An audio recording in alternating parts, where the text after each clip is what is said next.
Hello friends, आज हम लोग डिस्कस करेंगे UK triple S C forester का 18 जुलाई 2021 का क्वेश्चन पेपर, जो कि मॉर्निंग की शिफ्ट यानी 9:30 की जो शिफ्ट होती है उसमें ये हुआ था एग्ज़ाम।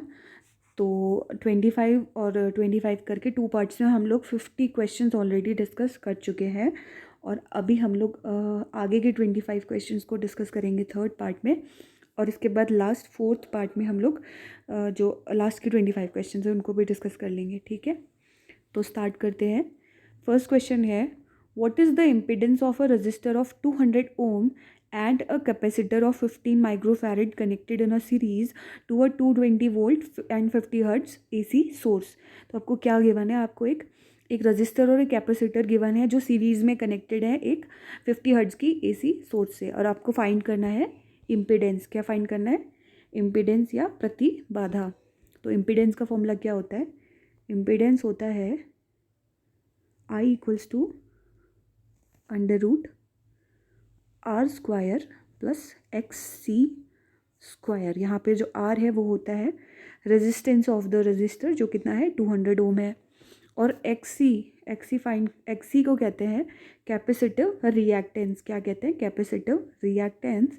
और इसे फाइंड करते हैं 1/ओमेगा c से, जहाँ पे ओमेगा होती है एंगुलर फ्रीक्वेंसी और ओमेगा का फॉर्मूला होता है 2πf। ओके, क्या होता है? 2πf। ठीक है, तो यहाँ से हमें इम्पिडेंस का फॉर्मूला मिल जाता है I equals to under root R square plus 1/2πf c का होल स्क्वायर। ओके, तो अब हम इसे सॉल्व कर लेते हैं। पहले हम देख लेते हैं कि हमारे पास गिवन क्या क्या है।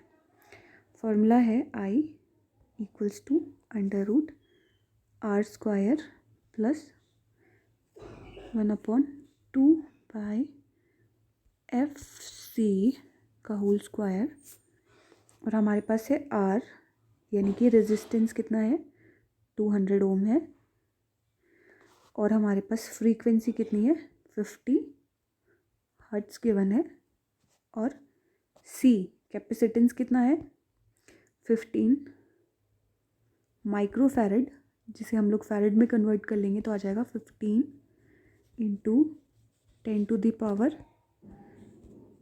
कैपेसिटेंस हमारे पास आ जाएगा 15 इंटू 10⁻⁻6 फैरड। ओके, तो इस सबको पुट कर देते हैं हमारे इम्पिडेंस के फॉर्मूला में, तो हमें निकल के आ जाता है I equals to R square plus 1/2πf c का होल स्क्वायर। सॉल्व कर देते हैं तो इम्पिडेंस निकल के आ जाता है 200 का square plus 1/2 into 3.14 into 50 into 15 और 10⁻⁻6 को यहाँ पे ले जाता है तो 10⁻6 का होल स्क्वायर। इसे हम पूरा सॉल्व कर लेंगे। आप इसे सॉल्व अगर करेंगे तो आपको आंसर मिल जाएगा 291.67 या 68 ओम। ठीक है, इसे सॉल्व करने पे आंसर आएगा 291.67 ओम। तो हमारा ऑप्शन ए इज़ करेक्ट, और वो कितना है 291.67 ओम। ठीक है, ये क्वेश्चन कमीशन ने ड्रॉप कर दिया था। नेक्स्ट है, which of the following is a function of plastid. निम्नलिखित में से प्लास्टिड का लवक का कार्य क्या होता है? तो क्या होता है? फूड स्टोर करना होता है। तो फूड स्टोरेज या भोजन का संग्रहण करना is a function of plastid. Next है, which of the following is an upper air circulation over mainland India. निम्नलिखित में से भारत की मुख्य भूमि के ऊपर वायु परिसंचरण कौन सा है? तो कौन सा है? Jet stream. क्या है? जेट प्रवाह। Next question is, silicon doped with arsenic form. Silicon को जब आर्सेनिक के साथ डोपिंग की जाती है, अपमिश्रण किया जाता है, तो किस प्रकार का अर्धचालक या क्या बनता है? तो क्या बनता है? एन टाइप सेमीकंडक्टर बनता है, एन प्रकार का अर्धचालक बनता है जब आर्सेनिक और सिलिकॉन की डोपिंग की जाती है आर्सेनिक में। नेक्स्ट है the process of restoring a forest that once existed is called. किसी समय अस्तित्व में रहे जंगल को पुनः बहाल करने की प्रक्रिया को क्या कहा जाता है? तो इसे कहा जाता है रीफॉरेस्ट्रेशन या पुनर्वन रोपण। क्या कहा जाता है? रीफॉरेस्ट्रेशन। और एफॉरेस्ट्रेशन किसे कहा जाता है? जब आप किसी ऐसी जगह पे जंगल उगाते हैं जहाँ पे कभी भी जंगल नहीं था, तो उसे एफॉरेस्ट्रेशन कहा जाता है। नया जंगल बनाने की प्रक्रिया को एफॉरेस्ट्रेशन कहा जाता है। और किसी समय जंगल रह चुका एरिया जहाँ डिफॉरेस्ट्रेशन हो गया था, यानी वहाँ से जंगल का विनाश हो गया था, वहाँ पे दोबारा से जंगल बहाल करने की प्रक्रिया को रीफॉरेस्ट्रेशन कहा जाता है। ठीक है। नेक्स्ट है where can a far sighted vision defective person place a reading material from the eyes for a comfortable reading. एक दूरदृष्टि दोष वाला व्यक्ति पठन सामग्री को आराम से पढ़ने के लिए आंखों से कितनी दूर रख सकता है? तो कितनी दूर रख सकते हैं? बियॉन्ड 25 सेंटीमीटर, 25 सेंटीमीटर से अधिक दूर रख सकता है। ठीक है। नेक्स्ट है the fault lines in the earth crust poses large amount of. तो जो जो फॉल्ट लाइन्स होती हैं अर्थ की क्रस्ट में, उनमें बड़ी मात्रा में क्या होता है? तो बड़ी मात्रा में उनमें क्या होती है? पोटेंशियल एनर्जी होती है, स्थितिज ऊर्जा होती है। ठीक है, पोटेंशियल एनर्जी रहती है। नेक्स्ट है in a collision between two bodies the total impulse on the bodies are. दो पिंडों के बीच में संघटन यानी टक्कर होने पे पिंडों पर जो टोटल इम्पल्स होता है, कुल आवेग होता है, वो कितना होता है? तो क्या होता है? इक्वल होता है और ऑपोजिट डायरेक्शन में होता है, समान और विपरीत दिशा में। नेक्स्ट है choose the correct option among the following. निम्नलिखित में से सही विकल्प का चयन कीजिए। आपको इम्पल्स का करेक्ट फॉर्मूला यहाँ पे बताना है। तो इम्पल्स क्या होता है? इम्पल्स होता है force into time duration. Impulse होता है बल और जितनी देर तक फोर्स हम लोग अप्लाई करते हैं, बल लगने का समय अवधि का प्रोडक्ट। नेक्स्ट है which of the following is N example of pseudo solid. निम्नलिखित में से कौन सा आभासी ठोस का उदाहरण है? आपको बताना है कि इनमें से सूडो सॉलिड यानी आभासी ठोस का उदाहरण कौन सा है? तो कौन सा है? ग्लास यानी कांच। कांच जो है वो सूडो सॉलिड का एग्जाम्पल है।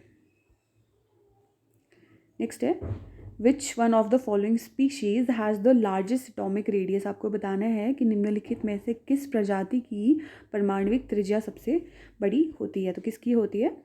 सोडियम की होती है। ठीक है। नेक्स्ट है which of the following eye defects is known as near sightedness. निम्नलिखित में से किस नेत्र दोष को निकट दृष्टि दोष के रूप में जाना जाता है? तो वो जाना जाता है मायोपिया को। किसे जाना जाता है? मायोपिया को जाना जाता है नियर साइटेडनेस के रूप में। नेक्स्ट है which among the following are colourless plastids with varied shapes and sizes. आपको बताना है इनमें से कौन सा जो प्लास्टिड होता है, लवक होता है, वो रंगहीन और विभिन्न आकार और रूप वाला होता है। तो कौन सा होता है? ल्यूकोप्लास्ट होता है। कौन सा होता है? अवर्णीय लवक यानी कि ल्यूकोप्लास्ट। ल्यूको से पता चल रहा है कि इसका कोई कलर नहीं होता होगा, कलरलेस होता होगा। जबकि क्लोरोप्लास्ट क्या रहते होंगे? ग्रीन। और क्रोमोप्लास्ट वेरियस कलर्स के रहते होंगे। ठीक है। नेक्स्ट है which of the following is not an example of heterotroph. आपको बताना है कि इनमें से कौन विषम पोषी का उदाहरण नहीं है। तो हेटेरोट्रोफ्स क्या होते हैं? जो दूसरों पे अपने फूड, अपनी न्यूट्रिशन नीड के लिए किसी दूसरे ऑर्गेनिज्म पे डिपेंड करते हैं। ठीक है, खुद से अपना फूड प्रोड्यूस नहीं करते, उन्हें हेटेरोट्रोफ कहा जाता है। तो इनमें से जो कार्निवोर हैं वो भी अपना फूड खुद से नहीं प्रोड्यूस करते, तो वो हेटेरोट्रोफ्स हैं। ओमनीवोर भी हेटेरोट्रोफ्स हैं। और डेट्रीवोर जो डेसिडियम मटेरियल पे यानी जो खराब सड़ा गला पदार्थ मटेरियल होता है उस पर डिपेंडेंट रहते हैं अपने फूड के लिए, वो भी हेटेरोट्रोफ है। लेकिन जो प्रोड्यूसर हैं जैसे प्लांट्स और सर्टेन बैक्टीरियाज जो होते हैं वो अपना फूड खुद से प्रोड्यूस करते हैं फोटोसिंथेसिस के ज़रिए या केमोसिंथेसिस के ज़रिए, तो इन्हें प्रोड्यूसर कहा जाता है। तो वो हेटेरोट्रोफ नहीं होते। ठीक है, तो producer are not an example of heterotroph. Next है गल्फ ऑफ कैम्बे यानी खंबात की खाड़ी a site of tidal energy is located in. आपको बताना है कि खंबात की खाड़ी जो कि ज्वारीय ऊर्जा का एक स्थल है वो कहाँ पे लोकेटेड है, कहाँ पे स्थित है? तो वो स्थित है गुजरात में। कहाँ पे है? गुजरात में। खंबात की खाड़ी कहाँ पे स्थित है? गुजरात में। नेक्स्ट है who gave price tag to natural support services. आपको बताना है कि प्राकृतिक समर्थन सेवाओं को मूल्य टैग यानी प्राइस टैग किसने प्रदान किया। तो वो थे रॉबर्ट कोस्टेंजा। कौन थे? रॉबर्ट कोस्टेंजा ने प्राइस टैग दिया नेचुरल सपोर्ट सर्विसेज को। ये क्वेश्चन भी कमीशन ने ड्रॉप कर दिया था। नेक्स्ट है Amazon forest is located in which continent. आपको बताना है कि अमेजोन के जंगल किस कॉन्टिनेंट में, कौन से महाद्वीप में स्थित है। तो कहाँ पे है? साउथ अमेरिका में। कहाँ पे लोकेटेड है? साउथ अमेरिका में। अमेजोन फॉरेस्ट को क्या कहा जाता है? लंग ऑफ अर्थ भी कहा जाता है ना, फेफड़े भी कहा जाता है, क्योंकि हमें क्या देते हैं? बहुत सारी ऑक्सीजन प्रोवाइड करते हैं और कार्बन सीक्वेस्ट्रेशन का काम करते हैं। नेक्स्ट है pick the water harvesting dam located in Chhattisgarh. आपको बताना है कि निम्न में से कौन सा जल संचयन बांध यानी वाटर हार्वेस्टिंग डैम छत्तीसगढ़ में लोकेटेड है। तो कहाँ पे है? वो कौन सा है? हसदेव बांगो डैम। हसदेव बांगो डैम ये हसदेव रिवर पे लोकेटेड डैम है, जो कि छत्तीसगढ़ में लोकेटेड है। ठीक है। नेक्स्ट है which of the following is a strongest acid. आपको बताना है कि गिवन ऑप्शंस में से सबसे प्रबल अम्ल, सबसे स्ट्रॉन्गेस्ट एसिड कौन सा है। तो वो है फॉस्फोरस एसिड या phosphonic acid. H3PO3 phosphonic acid या फॉस्फोरस एसिड सबसे गिवन एसिड्स में सबसे स्ट्रॉन्गेस्ट एसिड है। नेक्स्ट है which of the following is N example of sedimentary type of nutrient cycle. आपको बताना है कि निम्नलिखित में से अवसादी प्रकार के पोषक चक्र का उदाहरण कौन सा है। कौन सेडिमेंट्री टाइप का न्यूट्रिएंट साइकिल बनाता है। तो कौन बनाता है? वो होता है फॉस्फोरस। कौन है? फॉस्फोरस। नेक्स्ट है what is the electric field inside the sphere of a spherical conductor of radius 12 centimeter that has a charge of 1.6 into 10 to the power minus 7 coulomb distributed uniformly on its surface. आपको बताना है कि सतह पर एक समान रूप से वितरित 1.6 गुना 10 की पावर -7 कूलाम आवेश वाले 12 सेंटीमीटर त्रिज्या के गोलाकार चालक के गोले के अंदर विद्युत क्षेत्र कितना होगा। तो विद्युत क्षेत्र 0 होगा। क्यों होगा? क्योंकि जो चार्ज है at any point inside sphere is 0 because charge retain only on the surface. जो चार्ज है सारा का सारा वो केवल सतह पर रहता है। गोले के अंदर जो है वो चार्ज अगर 0 हो जाएगा तो ऑटोमेटिकली इलेक्ट्रिक फील्ड भी क्या हो जाएगा? 0 हो जाएगा। ठीक है। नेक्स्ट है what is the appearance or picture of a real object formed by the light that passes through a lens defined as। किसी लेंस से गुजरने वाले प्रकाश द्वारा निर्मित वास्तविक वस्तु का स्वरूप या चित्र क्या कहलाता है? उसकी इमेज कहलाता है या प्रतिबिंब कहलाता है। ठीक है। नेक्स्ट है which among the following organisms has the size of about 0.02 to 0.2 micrometer। निम्नलिखित में से किस जीव का आकार लगभग 0.02 से 0.2 माइक्रोमीटर होता है। तो किसका होता है? होता है वायरसेस का होता है, यानी विषाणुओं का होता है। नेक्स्ट है what does the 4 finger indicate in the Fleming's right hand rule. आपको बताना है कि फ्लेमिंग के राइट हैंड रूल यानी दाहिने हाथ के नियम में तर्जनी उंगली क्या दर्शाती है। तो वो दर्शाती है डायरेक्शन ऑफ मैग्नेटिक फील्ड। कैसे? चलिए देख लेते हैं।